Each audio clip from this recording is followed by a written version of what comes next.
Anong ginagawa mo dyan? Ito guys, magpabili ako ng alambre. Gagamitin ko dito sa balag. Kasi sayang ang space eh.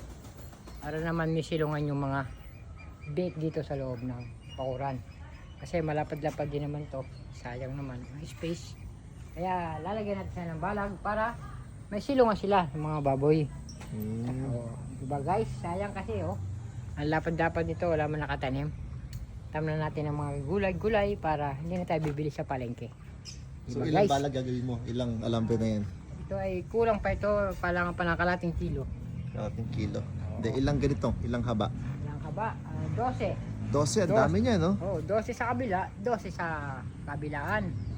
Para naman sila magagandang tingnan.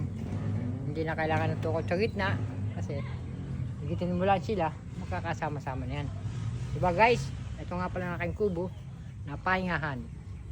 Para pagdating ng tao, may bisita, makikita nila, wow, ang ganda, ang linis. May tanim silang halaman. Oo nga, no?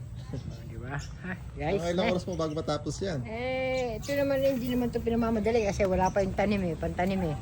Pero tutubo ko pala ang So tatapusin mo ngayong araw hanggang bukas? hanggang bukas pa ito guys kasi hindi naman natin ito minamadali kasi marami pa tayong gagawing ibang gagawin.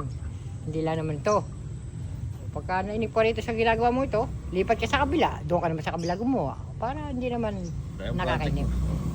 Siyempre, Sa panan yan, dahil mong negosyo eh. siyempre, hindi naman para sa akin yung negosyo ko ngayon, yung project nito eh. Para di sa mga taong pupunta rito, titingin, makikita nila, wow, ang ganda naman ng space nila na matututo rin sila na hindi lang naman ako. Para sa kanila ito, malay mo, gumaya sila sa akin.